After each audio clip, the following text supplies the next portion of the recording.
മിശിഹായിൽ പ്രിയമുള്ള സഹോദരങ്ങളെ, ഇന്നേ ദിവസം എനിക്ക് മാതാപിതാക്കളോട് പറയാനുള്ളത്, നമ്മുടെ മക്കൾക്ക്, പ്രത്യേകിച്ചും പെൺകുട്ടികൾക്കൊരു 12 വയസ്സ്, ആൺകുട്ടികൾക്കൊരു 13-14 വയസ്സാകുമ്പോൾ നിങ്ങൾ തന്നെ അവർക്ക് മാതൃത്വത്തെപ്പറ്റി, പിതൃത്വത്തെപ്പറ്റി പറഞ്ഞു കൊടുക്കണം. അതിന് പ്രത്യേകമായിട്ടും ഒരു ക്ലാസ്സൊന്നും ആവശ്യമില്ല. ദൈവം നിങ്ങൾക്ക് ആ കൃപ തരും എന്നെനിക്ക് ഉറപ്പാണ്. അല്ലെങ്കിൽ എന്ത് പറ്റുമെന്ന് ചോദിച്ചെന്നാൽ, കൂട്ടുകാരോ അല്ലെങ്കിൽ തെറ്റായ വായനകളോ ബ്ലൂ ഫിലിമോ ഇതൊക്കെ അവരെ സ്വാധീനിക്കാൻ തുടങ്ങും. എന്താണ് ലൈംഗികത, എന്താണ് ദൈവം ആഗ്രഹിക്കുന്ന മാതൃത്വം, പിതൃത്വം, ഇതിനെക്കുറിച്ച് സഭ്യമായ ഭാഷയിൽ നിങ്ങൾക്ക് ദൈവം തന്ന കൃപ ഉപയോഗിച്ച് പറഞ്ഞു കൊടുക്കണം എന്നാണ് എനിക്ക് പറയാനുള്ളത്.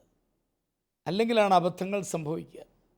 ആകാംക്ഷ കൊണ്ട് അവർ പലയിടത്തും എത്തിച്ചേരുന്ന കാഴ്ചകൾ കണ്ടിട്ടുണ്ട്. അതുകൊണ്ടാണ് അച്ഛൻ പറയുന്നത്.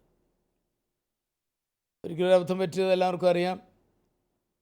7 വയസ്സുള്ള കുട്ടി സ്കൂളിൽ നിന്ന് വന്ന അവസരത്തിൽ അമ്മച്ചി പറഞ്ഞു, മോനെ ആ കടയിൽ പോയൊരു തീപ്പെട്ടി മേടിച്ചുകൊണ്ട് പോകാൻ. തീപ്പെട്ടി മേടിച്ചുകൊണ്ടിരുന്നപ്പം അവൻ്റെ ചെവി ഇങ്ങനെ ആങ്ഷ്യസായിട്ട് കേട്ടുകൊണ്ടിരിക്കുകയല്ലേ. അവന് ഇവർ പറഞ്ഞുകൊണ്ടിരുന്നത് എല്ലാം ഒന്നും മനസ്സിലായില്ല, പക്ഷെ ഒരു പദം ഒട്ടും പിടികിട്ടിയില്ല. അവൻ മമ്മിയോട് ചോദിക്കുന്നു, മമ്മി ഒന്ന് പറഞ്ഞു തരാമോ, എന്നതാണ് ഈ വ്യഭിചാരം എന്ന് പറഞ്ഞാൽ എന്നതാണ്? അമ്മയ്ക്ക് അങ്ങ് ഭയങ്കര വിഷമമായി, വഴക്കൊക്കെ പറഞ്ഞു.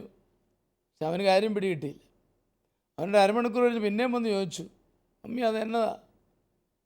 മമ്മി വിചാരിച്ചില്ല ഇവനെ തൃപ്തിപ്പെടുത്തണമല്ലോ, എങ്ങനെയില്ല. അതുകൊണ്ട് പറഞ്ഞു, അത് വേറൊന്നും അല്ല വച്ചേ, തലയും കുത്തി നിൽക്കുന്ന എന്ന് പറഞ്ഞു. തലയും കുത്തി നിൽക്കുന്നതെന്ന് പറഞ്ഞ ഉടനെ കൊച്ചിന് പിടി കിട്ടി. മമ്മിക്കത് ഇഷ്ടമില്ലാഞ്ഞിട്ടാണ് അങ്ങനെ പറഞ്ഞത്. പള്ളിയിൽ സിസ്റ്റേഴ്സ് പ്രഥമ ദിവികാരന് സ്വീകരണം ഒരുക്കാൻ വിളിച്ചു കൂട്ടി. നമ്മുടെ സിസ്റ്റേഴ്സിൻ്റെ കാര്യം ഞാൻ പറയാൻ നിങ്ങൾക്ക് അറിയാമല്ലോ, വിശുദ്ധരല്ലേ. അവർ ഈ പദം പോലും പറയാൻ ഇഷ്ടപ്പെട്ടില്ല. 5 കൽപ്പനകളും അവർ വായിച്ച് പഠിപ്പിച്ചെങ്കിലും 6 വായിക്കടാന്ന് പറഞ്ഞു. ഇവൻ മുമ്പിൽ ഇരിപ്പുണ്ട്. ഇവൻ വായിച്ചു, 6 വ്യഭിചാരം ചെയ്യരുതേ. സിസ്റ്റർ പറഞ്ഞു, അങ്ങനെ ആരും ചെയ്യരുത്. ശരി, സമ്മതിച്ചിരിക്കുന്നു. ഇപ്പോൾ കൊച്ചിന് പിടി കിട്ടി, സിസ്റ്ററിന് ഈ തലയും കുത്തിക്കുന്ന ഏർപ്പാട് ഇഷ്ടമില്ല. കുമ്പസാരത്തിന് ദിവസം സമാഗതമായി. വലിയ പള്ളിയാണ്, കൊച്ചച്ഛനുണ്ട്, വല്യച്ഛനുണ്ട്. കൊച്ചച്ഛൻ പുറകിലത്തെ കുമ്പസാര കൂട്ടി, വല്യച്ഛൻ മുമ്പിലത്തെ കുമ്പസാര കൂട്ടി.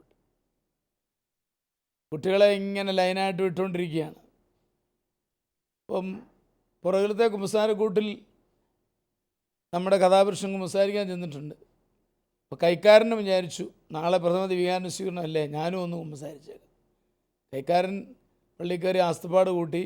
കൈക്കാരൻ വിചാരിച്ചു, വികാരിച്ചനെ ഒത്തിരി നാളായി ഇവിടെ ഇരിക്കുന്നു, കൊച്ചച്ഛൻ്റെ അടുത്ത് കുമ്പസാരിച്ചേക്കാം. അപ്പോൾ പുറകോട്ട് മാറി നിൽക്കുകയാണ്. അപ്പോഴാണ് ഇവൻ ചെന്ന് പറഞ്ഞു, ഇതെൻ്റെ ആദ്യത്തെ കുമ്പസാരമാണ്, ഒത്തിരി വ്യഭിചാരം ചെയ്തിട്ടുണ്ട്. എടാ, എന്താ ഇവന് ഉപദേശം കൊടുക്കേണ്ടത്? അവനോട് ചോദിച്ചു, എടാ എത്ര പ്രാവശ്യം? അങ്ങനെ എണ്ണിക്കൊണ്ടൊന്നുമല്ല, തോന്നുമ്പോൾ അങ്ങ് ചെയ്യും. ആരോടൊപ്പാട് ചെയ്യുക? ഈ അച്ഛൻ്റെ ഒരു കാര്യം, അങ്ങനെ വല്ലവരും കിട്ടുവാണെങ്കിൽ അങ്ങനെ, അല്ലെങ്കിൽ ഒറ്റയ്ക്കും ചെയ്യുമെന്ന് പറഞ്ഞു. ഭയങ്കര പാപത്തിലാണല്ലോ, എന്താ ഉപദേശം? അല്ലെങ്കിൽ ഇവൻ തെറ്റിദ്ധരിച്ചു വല്ലതും പറയുവാണോ? അച്ഛനൊരു സംശയം. അച്ഛൻ പറഞ്ഞു, നീ പറഞ്ഞില്ലേ എപ്പോൾ വേണമെങ്കിലും ചെയ്യുമെന്ന്, ഇപ്പോൾ ഒന്ന് ചെയ്യാമോ? അവർ അച്ഛൻ പറയുവാണെങ്കിൽ ഇപ്പം ചെയ്യാമെന്ന് പറഞ്ഞു. ഏതായാലും എന്തെങ്കിലും അതിക്രമം കാണിച്ചാൽ പിടിച്ചു മാറ്റാമെന്ന് വിചാരിച്ച് അച്ഛൻ പറഞ്ഞു, ശരി കാണണ്ടാന്ന് പറഞ്ഞു. അച്ഛൻ കണ്ടോട്ടെന്ന് വിചാരിച്ച് കുമ്പസാരക്കൂടിൻ്റെ മുമ്പിലോട്ട് വന്ന് തലയും കുത്തി അങ്ങ് നിന്നു. ഇത് കൈക്കാരൻ ചേട്ടൻ കണ്ടു. അയാൾക്ക് പിടികിട്ടി. ഏതാണ്ട് നിസ്സാര പാപം പറഞ്ഞതിന് ഈ കൊച്ചച്ഛൻ കൊടുത്ത പ്രായച്ചിത്തമാണ് തലയും കുത്തി നിൽക്കുക. നീ എൻ്റെ പാപം എല്ലാം കൂടെ അങ്ങോട്ട് ചെല്ലുമ്പോൾ എന്തായിരിക്കും? അങ്ങേരെ ഇറങ്ങി ഒരൊറ്റ പോകുപോയി. ഇത് പറഞ്ഞത് മറ്റൊന്നുമല്ല, മണ്ടത്തരങ്ങൾ പറഞ്ഞ് കുട്ടികളെ തൃപ്തിപ്പെടുത്തുന്നത് ബുദ്ധിയല്ല. നമ്മൾ നന്നായിട്ട് അറിവ് കൊടുക്കണം, അവർക്ക് കൊടുക്കാവുന്ന ആ പ്രായത്തിൽ കൊടുക്കാവുന്ന രീതിയിൽ കൊടുക്കണം. അതിന് ഞാൻ നിങ്ങൾക്ക് ക്ലാസ്സിന് എടുക്കേണ്ട, നിങ്ങൾക്ക് ബോധ്യമുണ്ട്, ദൈവം അതിന് കൃപ തന്നിട്ടുണ്ട്. അതുകൊണ്ട് ആ ഒരു ബോധ്യം നിങ്ങളിൽ ഉണ്ടാവട്ടെ എന്ന് വളരെ സ്നേഹപൂർവ്വം അച്ഛൻ ഓർമ്മിപ്പിക്കുകയാണ്. നമുക്ക് അറിയാം, മക്കൾക്ക് ദുർമാതൃക കൊടുക്കാതെ നല്ല മാതൃക കൊടുക്കണം. ഈശോ ശിഷ്യരോട് പറഞ്ഞതുപോലെ നിങ്ങൾ എന്നെ കണ്ടു പഠിക്കുക, മത്തായി 11:29 പറയുകയുണ്ടായി. ആ ഒരു ബോധ്യം മക്കൾ കൊടുക്കുവാനായിട്ട് എല്ലാ മാതാപിതാക്കൾക്കും കഴിയണമെന്ന് വളരെ സ്നേഹപൂർവ്വം ഓർമ്മിപ്പിക്കുകയാണ്. സഭാപ്രസംഗകൻ 10:11 പറയുന്നുണ്ട്, മെരുക്കുന്നതിന് മുൻപ് സർപ്പദംശനമുണ്ടായാൽ പാമ്പാട്ടിയെ കൊണ്ട് പ്രയോജനമില്ല. നമ്മൾ ചെറുപ്പത്തിൽ അപ്പനും അമ്മയും കൊടുക്കേണ്ടത് കൊടുത്തേ പറ്റൂ, അല്ലെങ്കിൽ സാധിക്കുകയില്ല എന്നുള്ളതാണ് അതിൻ്റെ അർത്ഥം എന്ന് മനസ്സിലാക്കാൻ സാധിക്കണം. ചെറുപ്പത്തിലെ ദുർമാതൃകൾ കിട്ടിയ കുട്ടി പിന്നീട് എന്ത് പരിശീലനം കൊടുത്താലും രക്ഷപ്പെടുകയില്ല എന്നുള്ളത് നമ്മൾ ഓർത്തിരിക്കേണ്ടതാണ്. പ്രഭാഷകൻ 41:7 ദൈവഭയമില്ലാത്ത പിതാവിനെ മക്കൾ കുറ്റപ്പെടുത്തും എന്ന് തന്നെ പറഞ്ഞു വച്ചിട്ടുണ്ട് എന്നുള്ളത് ഞാൻ സ്നേഹപൂർവ്വം ഓർപ്പിക്കണം. അതുകൊണ്ട് മാതാപിതാക്കളെ നമ്മുടെ കുഞ്ഞുങ്ങളുടെ രൂപീകരണത്തിൽ അങ്ങേയറ്റം ശ്രദ്ധിക്കണം എന്ന് വളരെ സ്നേഹപൂർവ്വം ഓർമ്മിപ്പിച്ചുകൊണ്ട് നമ്മൾ ഇന്നത്തെ കത്തുകളിലേക്ക് നമ്മൾ കിടക്കുകയാണ്. ഇന്നത്തെ കത്തുകൾ ആരുടെയാണ്? ഇന്നത്തെ കത്ത് മേമ്മ ജോസഫ് കുറുമ്പനാടത്ത് നിന്നാണ്. മേമ്മ. ബഹുമാനപ്പെട്ട ലൂയിസ് പിള്ളാനിക്കിളിച്ച, ഞാൻ അച്ഛൻ്റെ ഫാമിലി കൗൺസിലിംഗ് സ്ഥിരം കാണുന്നുണ്ട്. കഴിഞ്ഞ ദിവസം എബി ചങ്ങങ്കരി അച്ഛനും ലൂയിസ് അച്ഛൻ്റെ കൂടെ കൗൺസിലിങ്ങിലുള്ള മേപ്പുറത്ത് ടോമിച്ചനും കൂടി ഞങ്ങളുടെ പള്ളിയിൽ വന്ന് പ്രോലൈഫിൻ്റെ ഒരു സെമിനാർ നടത്തി. അതിൽ അബോർഷൻ കൊലപാതകമാണെന്നും ഏത് കാരണത്താലാണെങ്കിലും അത് ശരിയല്ല എന്നുമൊക്കെ പറഞ്ഞിരുന്നു. എന്നാൽ ബോധപൂർവം കുഞ്ഞുങ്ങൾ ഉണ്ടാകുന്നതിന് തടസ്സമായി ദമ്പതികൾ എടുക്കുന്ന എല്ലാ പ്രിക്കോഷൻസും പാപമാണ് എന്ന് പറയുകയുണ്ടായി. ഈ കാലഘട്ടത്തിൽ ഇങ്ങനെയുള്ള പഠിപ്പീര് എങ്ങനെ ഉൾക്കൊള്ളും? ഞാനൊരു നേഴ്സാണ്. എൻ്റെ കല്യാണം കഴിഞ്ഞിട്ട് 3 വർഷമായി. അടുത്ത വർഷം ഞങ്ങൾക്ക് ഒരു കുഞ്ഞു മതി എന്ന ചിന്തയിൽ വേണ്ട പ്രിക്കോഷൻസ് എടുത്താണ് ഞങ്ങൾ പോകുന്നത്. ഇത് എങ്ങനെയാണ് പാപമാകുന്നത്? വേണ്ട വിശദീകരണം ശാലോമിലൂടെ തരണമേ. തീർച്ചയായിട്ടും മേമ്മ അത് മനസ്സിലാക്കുന്നുണ്ടെന്ന് കുഞ്ഞുങ്ങൾ ഉണ്ടാകുന്നതിന് കൃത്രിമമായി തടസ്സം സൃഷ്ടിക്കുന്നത് പാപമാണ്, ഞാൻ സംശയമില്ല. മേമ്മയുടെ സംശയം അതല്ല, ഞങ്ങൾ ചില പ്രിക്കോഷൻസ് എടുത്തു പോകുന്നു എന്നാണ് പറയുന്നത്. കൃത്രിമമാണോ നാച്ചുറലാണോ എന്നൊന്നും പറഞ്ഞിട്ടില്ല പുള്ളി, അത് എനിക്ക് ക്ലിയർ അല്ലെങ്കിലും നാച്ചുറൽ ഫാമിലി പ്ലാൻ മെത്തേഡ് അതിൽ തന്നെ പാപമല്ല എന്നുള്ളത് ഞാൻ പൂർണ്ണമായും സമ്മതിക്കുന്നു. കാരണം ദൈവം മനുഷ്യനിൽ വെച്ചിരിക്കുന്ന ചില സവിശേഷതകൾ നമ്മൾ ഉപയോഗിക്കുന്നു എന്നേ ഉള്ളൂ. അതല്ല സഭയുടെ പഠനം ഹ്യൂമാനെ വീത്തെ എന്ന ചാക്രിക ലേഖനത്തിൽ, മനുഷ്യജീവൻ എന്ന ചാക്രിക ലേഖനത്തിൽ ഇങ്ങനെ പറയുന്നുണ്ട്, ദൈവം തൻ്റെ അനന്ത വിജ്ഞാനത്തിൽ പ്രകൃതി നിയമങ്ങളും ഉൽപ്പാദന സാധ്യതകളുമുള്ള കാലവും ക്രമീകരിച്ചിട്ടുണ്ട്. ആ ക്രമീകരണം സന്താനോൽപാദനം സാധ്യമല്ലാത്ത ഘട്ടമുണ്ടാകുന്നതിന് കാരണമാകുന്നു. ഈ കാലഘട്ടം മനസ്സിലാക്കി പ്രവർത്തിക്കുകയാണ് സ്വാഭാവിക രീതി എന്ന് ഹ്യൂമാനേവ്യത്തെ പറയുന്നുണ്ട്. അപ്പോൾ അത് അനുവദനീയമാണെന്ന് സൂചനയുണ്ട്. എന്നാൽ മേമ്മയോട് എനിക്ക് പറയാനുള്ളത്, നിങ്ങളുടെ കാര്യത്തിൽ ഇതല്ല സംഭവിച്ചു. വിവാഹം കഴിഞ്ഞിട്ട് ഇപ്പം 3 വർഷമായി. ഇനി അടുത്ത വർഷം എന്ന് പറഞ്ഞാൽ 4 വർഷത്തേക്ക് കുട്ടികൾ വേണ്ട എന്നൊരു തീരുമാനം, I am very sorry to say, അത് തെറ്റാണ്. അത് തെറ്റാണെന്ന് ഞാൻ പറയാൻ കാരണം ഇതാണ്, മേമ്മയ്ക്കതറിയാം എന്ന് ഞാൻ വിചാരിക്കുകയാണ്. വിവാഹ ജീവിതത്തിൻ്റെ ലക്ഷ്യമെന്താണ്? 2 തുല്യ ലക്ഷ്യങ്ങളാണ്. 1 പരസ്പര സ്നേഹവിനിമയം, 2 കർത്താവിൻ്റെ സൃഷ്ടികർമ്മത്തിൽ പങ്കാളിയാവുക. അപ്പോൾ അത് നമുക്ക് ദൈവം തന്നിരിക്കുന്ന കൽപ്പനയാണ്. അത് വേണ്ട, 4 വർഷത്തേക്ക് വേണ്ട എന്നൊരു തീരുമാനം എടുക്കുവാൻ നമുക്ക് അവകാശം ഇല്ല എന്നുള്ളത് ഞാൻ പ്രത്യേകം പറയാൻ ആഗ്രഹിക്കുകയാണ്. അതുപോലെ തന്നെ മക്കളുണ്ടാകണം, അവരെ നന്നായി വളർത്തുവാൻ ക്രൈസ്തവ ദമ്പതികൾ കടപ്പെട്ടവരാണ് എന്നുള്ളത് പ്രത്യേകം പറയാൻ ഞാൻ ആഗ്രഹിക്കുന്നു. ഇനി ഒരു കാര്യം കൂടെ മേമ്മയോട് അനുസ്മരിപ്പിക്കാനുള്ളത്, മേമ്മ കുറുമ്പനാടത്തു നിന്നാണ്. അതുകൊണ്ട് എനിക്കറിയാം വിവാഹത്തിന് ഒരുക്കമായ വിവാഹ ഒരുക്ക അന്വേഷണ ഫോറം എന്ന് പറഞ്ഞൊന്ന് വികാരിച്ചന്മാരുടെ അടുത്ത് പോയി നമ്മൾ പൂരിപ്പിച്ചു കൊടുക്കുന്നത്. ഈ ഫോറത്തിനകത്തൊരു ചോദ്യമുണ്ട്, അതായത് ഇങ്ങനെയുള്ള എന്തെങ്കിലും വ്യവസ്ഥകളോടുകൂടിയാണോ നിങ്ങൾ വിവാഹത്തിലേക്ക് പ്രവേശിക്കുന്നത്? അപ്പോൾ നമ്മൾ ബോധപൂർവ്വം എഴുതിയിട്ടുണ്ട് അല്ല എന്ന്. ആണ് എന്നെഴുതിയാൽ മേമ്മയുടെ വിവാഹത്തിന് വികാരിച്ചൻ കുറി തരികയില്ല. അതെനിക്കറിയാം, ഞാനൊരു വികാരിച്ചനാണെന്ന് എനിക്കറിയാം. അപ്പോൾ ഇങ്ങനെയുള്ള വ്യവസ്ഥകളാണ് ചോദിച്ചിരിക്കുന്നത്. അപ്പോൾ അത് അന്ന് നമ്മൾ അല്ല എന്ന് എഴുതിയിട്ടുണ്ട്. അതിനെതിർത്താണ് ഇപ്പോൾ ഈ പറയുന്ന തീരുമാനം എന്നുള്ളതാണ് ഞാൻ പറയാൻ കാരണം. 31:28 സന്താനപുഷ്ടിയുള്ളവരായിരിക്കുവിൻ എന്ന് വളരെ വ്യക്തമായിട്ട് പറഞ്ഞിട്ടുണ്ട്. അതുകൊണ്ട് നിയന്ത്രണം ആവശ്യമായിരിക്കാം, അത് സ്വാഭാവികമായി എടുക്കാം. ഇത് വ്യത്യസ്തമായൊരു പ്രശ്നമാണ്. അതുകൊണ്ട് അത് തെറ്റ് തന്നെയാണ് എന്ന് പറയാനും തിരിച്ചു വരണം. മേമ്മയോട് വളരെ സ്നേഹത്തോടെ അച്ഛൻ പറയുകയാണ്, ആ തീരുമാനം മാറ്റി രണ്ടുപേരും കർത്താവിൻ്റെ ദൗത്യത്തിൽ പങ്കാളികളാകുവാൻ തയ്യാറായി മുൻപോട്ട് വരണം. അങ്ങനെ ഈശോയിൽ സ്നേഹമുള്ള നല്ല ദമ്പതികളായി നല്ല കുഞ്ഞുങ്ങളെ വളർത്തി മുമ്പോട്ട് പോകുന്നവരായി തീരണമേ എന്ന് ഞാൻ പ്രാർത്ഥിക്കുകയാണ്. എന്താണ് ഇതേപ്പറ്റി എനിക്ക് പറയാനുള്ളത്? ഉൽപ്പത്തി 1:21 മുതൽ 28 വരെ വാക്യം ഭാര്യാഭർത്താക്കന്മാർക്കുള്ള അഡ്വൈസാണ്.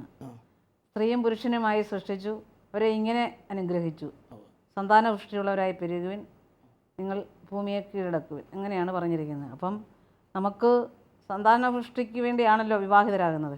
അപ്പോൾ അതിന് വെക്കുന്ന അതിന് വെക്കുന്ന ഒരു തുരങ്കമാണ് ഈ വേണ്ട എന്ന് വെച്ച്, അല്ലെങ്കിൽ 3 വർഷം കഴിഞ്ഞ് അല്ലെങ്കിൽ 4 വർഷം കഴിഞ്ഞ് വിവാഹിതരായാൽ മതിയായിരുന്നു.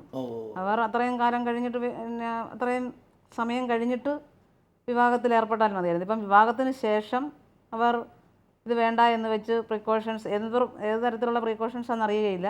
ഈ 4 വർഷം കഴിയുമ്പോൾ ഇവർക്ക് കുഞ്ഞിനെ ലഭിക്കുമെന്നുള്ളതിന് ഉറപ്പൊന്നുമില്ല. ദൈവത്തിൻ്റെ ദാനമാണ് മക്കൾ. അപ്പം അതിനെതിരെ നിൽക്കുന്നത് ഏതും പാപം തന്നെയാണെന്നാണ് എൻ്റെയും അഭിപ്രായം. എനിക്ക് അതിനകത്ത് ഞാനും ചങ്കരി അച്ഛനും കൂടെ പോയി എടുത്ത ക്ലാസ്സിലാണല്ലോ. ഒരു പക്ഷേ ഞാൻ ഈ കാര്യത്തിൽ കർശനമായ പ്രബോധനം കൊടുക്കുന്നയാളാണ്. അതുകൊണ്ട് ഒരു പക്ഷേ ഞാൻ തന്നെ ആയിരിക്കും പറഞ്ഞിരിക്കുന്നത്, എനിക്കറിയില്ല. എൻ്റെ കാഴ്ചപ്പാടിൽ ഞങ്ങളുടെ കുടുംബജീവിതത്തിലും യാതൊരു പ്രിക്കോഷൻസും ഞങ്ങൾ എടുത്തിട്ടില്ല. നാച്ചുറൽ ആയാലും കൊള്ളാം, അൺനാച്ചുറൽ ആയാലും കൊള്ളാം, ഞങ്ങൾ ദൈവത്തിൻ്റെ ഹിതത്തിന് വിധേയപ്പെട്ട് പോയിരുന്നു. അതാണ് കറക്റ്റ് വേ എന്ന് വിശ്വസിക്കുന്നു ഞാൻ. ഹുമാനവിത്തെ പറഞ്ഞു വെക്കുന്നുണ്ട്. തീർച്ചയായിട്ടും പീക്ക് പീരീഡ് ശ്രദ്ധിച്ച് ബന്ധപ്പെട്ടാൽ ഒരുപക്ഷെ കുഞ്ഞുങ്ങൾക്ക് അത്തരത്തിൽ ഉണ്ടാകാതിരിക്കാം. പക്ഷേ പ്രായോഗികമായിട്ടത് ഈ 3 കൊല്ലവും അവരങ്ങനെയാണ് ചെയ്തിരിക്കുന്നതെന്നും വിശ്വസിക്കാൻ ദാമ്പത്യ ജീവിതം നയിക്കുന്ന എനിക്ക് പറ്റില്ല. കാരണം അവർ ഏതെങ്കിലും മറ്റ് മെത്തേഡ് ഉപയോഗിച്ചിട്ടുണ്ട്. ഇനി മറ്റൊന്ന് പറഞ്ഞ് നാച്ചുറലായിട്ട് പോലും ഞാനത് പറയുമ്പോഴത്തേക്ക് ഞാൻ പറയും, എഫെസൂസുകാർക്ക് എഴുതിയ ലേഖനം 1-ാം അധ്യായത്തിൻ്റെ 3-4 വാക്യങ്ങളിൽ ഇങ്ങനെ വന്നത്, തൻ്റെ മുമ്പാകെ സ്നേഹത്തിൽ പരിശുദ്ധരും നിഷ്കളങ്കരുമായിരിക്കുന്നതിന് വേണ്ടി ലോകസ്ഥാപനത്തിന് മുമ്പ് തന്നെ അവൻ നമ്മെ ക്രിസ്തുവിൽ തിരഞ്ഞെടുത്തു. അപ്പം ലോകസ്ഥാപനത്തിന് മുമ്പ് തന്നെ ഒരു കുഞ്ഞ് ജനിക്കേണ്ടത് എപ്പോഴാണെന്ന് ദൈവം തിരഞ്ഞെടുത്തിട്ടുണ്ട്. കാലത്തിൻ്റെ തികവിൽ മാതാപിതാക്കളിൽ നിന്ന് ശരീരം സ്വീകരിക്കുന്നു എന്ന് മാത്രമേ ഉള്ളൂ. അപ്പം ആ തെരഞ്ഞെടുപ്പിനെ വേണ്ട എന്ന് വെച്ച് പോകുന്ന സിസ്റ്റമാണ് നമ്മളുടെ ഈ ഏത് തരത്തിലുള്ള ക്രമീകരണങ്ങളും. അത് ഗുണം ചെയ്യില്ല എന്നൊരു വിശ്വാസമായി എനിക്കുള്ളത്. ജോൺസൺ പറഞ്ഞത് ഞാൻ സമ്മതിക്കുന്നു. ഈ സഭ പറയുന്ന നാച്ചുറൽ ഫാമിലി പ്ലാനിങ് മെത്തേഡ് എന്ന് പറയുന്നത് വേണ്ട എന്നുള്ളതല്ല. ഒരു കുഞ്ഞുങ്ങൾക്ക് ഉത്തരവാദിത്വമുള്ള മാതൃത്വവും പിതൃത്വവും കൊടുക്കാൻ വേണ്ടി ഇഫ് അറ്റ് ഓൾ നിങ്ങൾ ഉപയോഗിക്കുകയാണെങ്കിൽ അത് ഉപയോഗിക്കാം. ആ അർത്ഥത്തിലേ പറയുന്നുള്ളൂ കേട്ടോ, നിർബന്ധമായിട്ടൊന്നും പറയുന്നില്ല.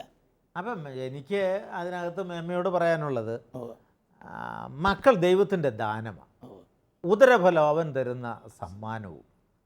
അപ്പം ദൈവം തരുന്നത് സന്തോഷത്തോടെ സ്വീകരിക്കുക എന്നത് നമ്മുടെ കഴിഞ്ഞ തലമുറയിൽ മാതാപിതാക്കൾ പറയുമായിരുന്നു.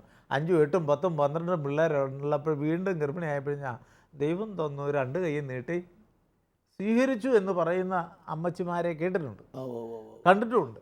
തീർച്ചയായിട്ടും നമ്മുടെ ഇന്നത്തെ ഒരു വലിയ വിപത്ത് ദൈവത്തിൻ്റെ പദ്ധതിയേക്കാൾ പുറം നമ്മുടെ ബുദ്ധി നമ്മൾ ഉപയോഗിക്കുന്നു.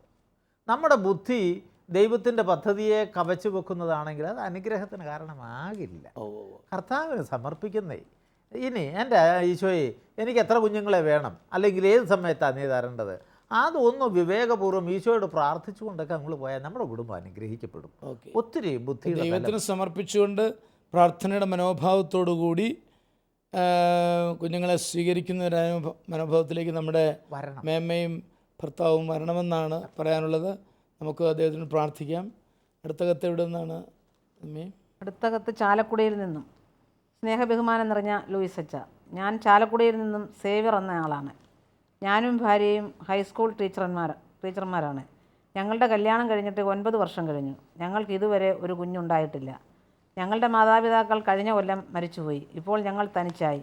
സ്കൂളിൽ നിന്നും വന്നു കഴിഞ്ഞ് ഞങ്ങൾ തനിച്ചു വീട്ടിലാകുമ്പോൾ ആകെ തളർന്നു പോവുകയാണ്.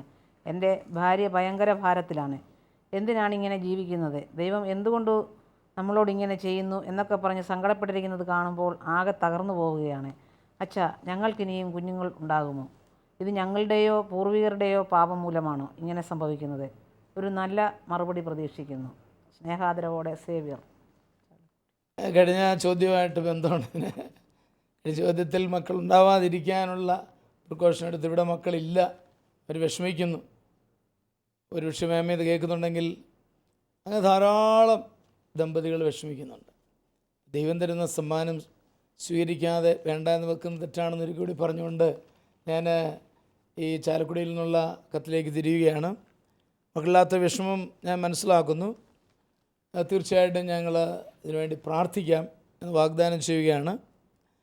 ദൈവം ധാരാളം അത്ഭുതങ്ങൾ പ്രവർത്തിച്ചിട്ടുള്ളത് ഞാനിപ്പോൾ ഓർക്കുകയാണ്. ഞങ്ങളൊരിക്കൽ ധ്യാനത്തിന് ഇങ്ങനെ പോയിക്കൊണ്ടിരിക്കുമ്പം ഓസ്ട്രേലിയയിൽ നിന്നൊരു ദമ്പതികൾ വിളിച്ചു. വിവാഹം കഴിഞ്ഞിട്ട് 5 വർഷമായി, ഇതുവരെ മക്കളൊന്നും ഉണ്ടായിട്ടില്ല. ഞങ്ങളെന്ത് ചെയ്യും? ഞങ്ങൾ ഈശോയുടെ തിരുരക്തം തിളച്ച് പ്രാർത്ഥിക്കാൻ തുടങ്ങി. സാക്ഷ്യമാവാനാണെന്നാണ് എൻ്റെ ബോധ്യം. ഒരു 4 മാസം കഴിഞ്ഞ് ഞങ്ങളിതുപോലെ യാത്ര ചെയ്യുമ്പോൾ വീണ്ടും ഓസ്ട്രേലിയയിൽ നിന്ന് ഫോൺ വന്നു.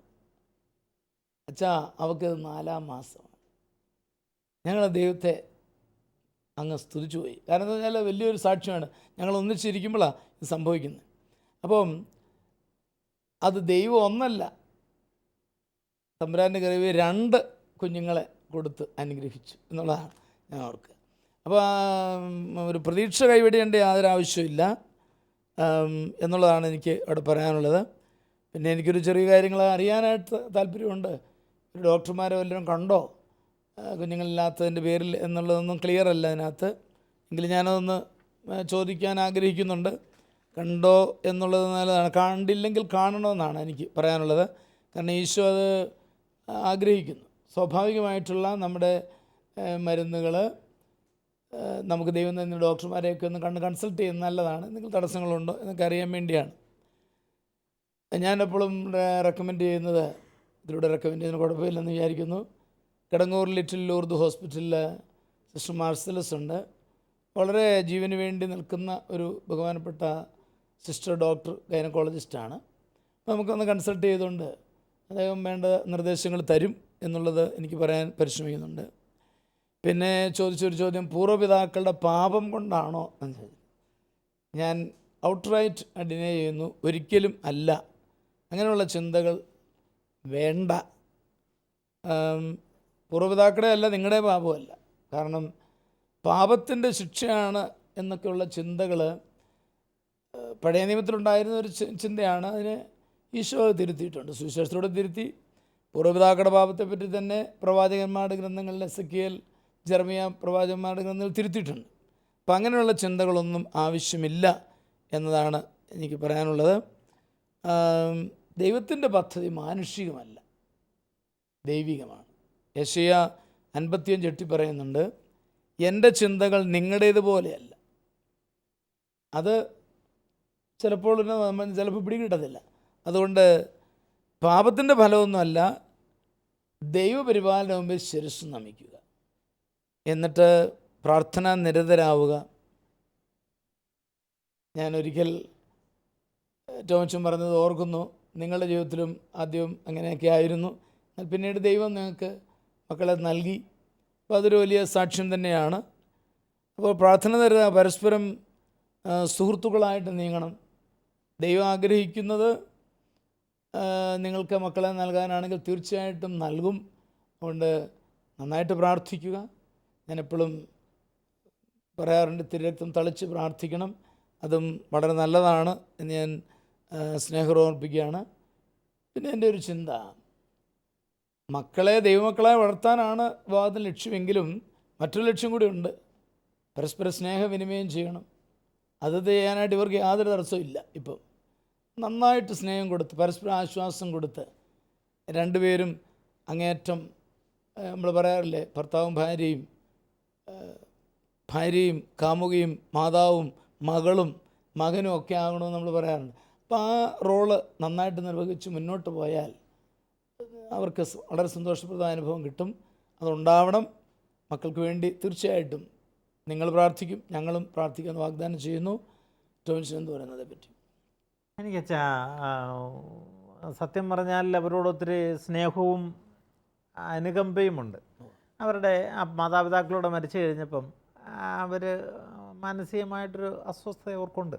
തീർച്ചയായിട്ടും അവിടെ അവർ രണ്ടുപേരും തനിച്ചല്ല, ഈശോ അവരുടെ കൂടെ ഉണ്ടെന്നുള്ളൊരു ബോധ്യം. കുടുംബജീവിതം എന്ന് പറഞ്ഞാൽ മുപ്പിരി കയറെന്നുള്ളൊരു കൺസെപ്റ്റ് നമ്മുടെ ഇടയിലുണ്ടല്ലോ. അപ്പോൾ അവർ തനിച്ചല്ല, അവരുടെ കൂടെ ഈശോ ഉണ്ട്. ഈശോ നിങ്ങളുടെ കൂടെ ഉണ്ടെങ്കിൽ നിങ്ങൾക്ക് അസാധ്യമായിട്ടൊന്നും ഇല്ല.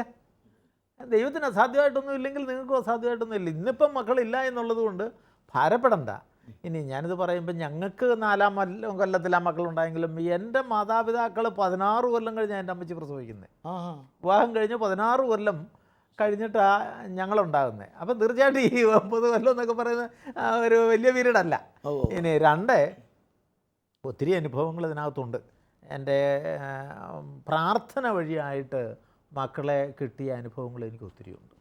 എൻ്റെ ഒരു കൂട്ടുകാരൻ ഇന്ന് അമേരിക്കയിൽ ജോലി ചെയ്യുന്ന ഒരു PG തോമസ് മാവേലിക്കരക്കാരനാണ്. അദ്ദേഹം ഇതുപോലെ മക്കളില്ലാതെ ഞങ്ങൾ കൂട്ടായിട്ട് പ്രാർത്ഥിച്ചിട്ട് ദൈവം വിടുതൽ കൊടുത്ത സംഭവങ്ങൾ, അതുപോലെ 1ഉം 2ഉം 10ഉം കേസല്ല, ഗൾഫിലൊക്കെ ആയിരുന്ന കാലയളവിൽ ഒത്തിരി പേർക്ക് വേണ്ടിയിട്ട് മധ്യസ്ഥം വഹിച്ച് പ്രാർത്ഥിക്കാനിടയായിട്ടുണ്ട്. പ്രാർത്ഥിച്ചാൽ തീർച്ചയായിട്ടും ദൈവം കുഞ്ഞുങ്ങളെ കൊടുക്കും. പിന്നെ മറ്റൊന്ന് എനിക്ക് പറയാനുള്ളത്, ശമൂവേൽ ബാലൻ, വേദപുസ്തകത്തിലേക്ക് നമ്മൾ ശമൂവേൽ ബാലനെ അത്രയും നാളത്തെ ഒരുക്കത്തിന് ശേഷം ദൈവം അവർക്ക് കൊടുത്തുകൊണ്ടാണ് ഒരു പ്രവാചകന് ജന്മം കൊടുക്കാൻ ആ മാതാപിതാക്കൾക്ക് പറ്റി. അപ്പോൾ തീർച്ചയായിട്ടും ഇവരൊരു നല്ല ഒരുക്കത്തിനായിരിക്കും ഒരുപക്ഷെ ദൈവം ഈ കാലഘട്ടം ഉപയോഗിക്കുന്നത്. അപ്പോൾ ഇവർ നന്നായിട്ട് പ്രാർത്ഥിച്ചൊരുങ്ങിക്കോട്ടെ. ദൈവം സന്താനപുഷ്ടിയുള്ളവരായി പെരുകുമെന്നുള്ള ദൈവത്തിൻ്റെ അനുഗ്രഹമാണെങ്കിൽ തീർച്ചയായിട്ടും ഇവർക്കും ഈ അനുഗ്രഹത്തിന് പാത്രീഭൂതരാണ്. ആരുടെയും ശാപവും ഒന്നും അല്ല അതിനകത്ത് കാരണം. ദൈവം നിങ്ങളെ അനുഗ്രഹിക്കാൻ വേണ്ടിയാണ്. അതുകൊണ്ട് ശാന്തമായിട്ട് തമ്പുരാനിൽ ആശ്രയിച്ച് മുന്നോട്ട് പൊക്കോളുക. ദൈവം നിങ്ങളെ അനുഗ്രഹിക്കും. പ്രതീക്ഷയോടെ പ്രാർത്ഥിച്ച് മുന്നേറുക, അതാണ് പറയാനുള്ളത്. നിമിക്കെന്താ പറയാനുള്ളത്? സങ്കീർത്തനം 16:5 പറയുന്നു, ദൈവം ഓഹരിയും പാനപാത്രവും ആകയാൽ ദൈവാശ്രയത്തിൽ പ്രഥമസ്ഥാനം നൽകും. അപ്പം ദൈവാശ്രയത്തിൽ പോവുകയാണെങ്കിൽ ഇവർക്ക് മക്കളെ ലഭിക്കും. 9 വർഷമല്ലേ ആയുള്ളൂ.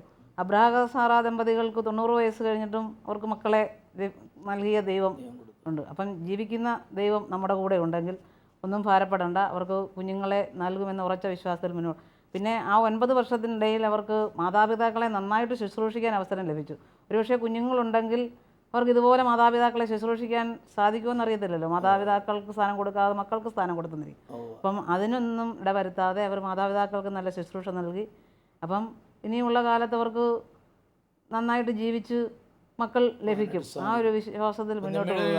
ബോധ്യം ദൈവത്തിൻ്റെ പരിപാലനയിലാണ് അത് സംഭവിച്ചത്. അതുവഴിയായി മാതാപിതാക്കളെ കൂടുതൽ സ്നേഹിക്കാൻ സാധിച്ചു. നിരാശപ്പെടേണ്ട ആവശ്യമില്ല. പ്രതീക്ഷയോടെ പ്രാർത്ഥനയിൽ മുന്നേറുക, ദൈവം കൃപ ചെയ്യും എന്നുള്ളതാണ്. നമുക്ക് ആ ഒരു ബോധ്യം ഞങ്ങൾ രേഖപ്പെടുത്തുകയാണ്. എല്ലാവരുടെയും പ്രാർത്ഥന അവർക്ക് വേണ്ടി യാചിക്കുന്നു. നമുക്ക് ഈ 2 കുടുംബങ്ങളെയും ഈശോയ്ക്ക് സമർപ്പിച്ച് പ്രാർത്ഥിക്കാം. നല്ലവനും സ്നേഹനിധിയുമായ പൊന്നുതമ്പുരാനെ, ഇന്നേ ദിവസം ഞങ്ങൾ അങ്ങയുടെ മുമ്പാകെ സമർപ്പിക്കുന്ന ഈ കുടുംബങ്ങളെ അങ്ങ് ഏറ്റെടുക്കണമേ. ഒരു കുടുംബത്തിന് മക്കളെ വേണ്ട എന്നും മറ്റൊരു കുടുംബത്തിന് മക്കളില്ലല്ലോ എന്നുള്ള വിഷമവുമാണ്. കർത്താവേ, നല്ല ബോധ്യങ്ങൾ നൽകി അവരെ അനുഗ്രഹിക്കണമേ. അങ്ങ് ആവശ്യമായ എല്ലാ കൃപാദാനങ്ങളും ചൊരിയണമേ. ആദ്യത്തെ കുടുംബത്തിന് മക്കളെ ഇഷ്ടപ്പെടുവാനും മക്കളെ താല്പര്യപൂർവ്വം സ്വീകരിക്കുവാനുമുള്ള നല്ല മനസ്സ് കൊടുത്ത് ബോധ്യങ്ങളിലേക്ക് അവരെ കൂട്ടിക്കൊണ്ടു വരണമേ. രണ്ടാമത്തെ കുടുംബത്തിന് എത്രയും വേഗം മക്കളെ നൽകി അനുഗ്രഹിക്കണമേ. അങ്ങയുടെ മൂല്യമായ തിരുരക്തം അവരുടെ മേൽ തളിച്ച് അവരെ അങ്ങ് കോട്ടയായി സംരക്ഷിക്കണമേ. അവരുടെ ആഗ്രഹങ്ങൾ സാധിച്ചു കൊടുത്തവരെ അനുഗ്രഹിക്കണമേ. പിതാവും പുത്രനും പരിശുദ്ധാത്മാവുമായ സർവേശ്വര എന്നേക്കും ആമേൻ.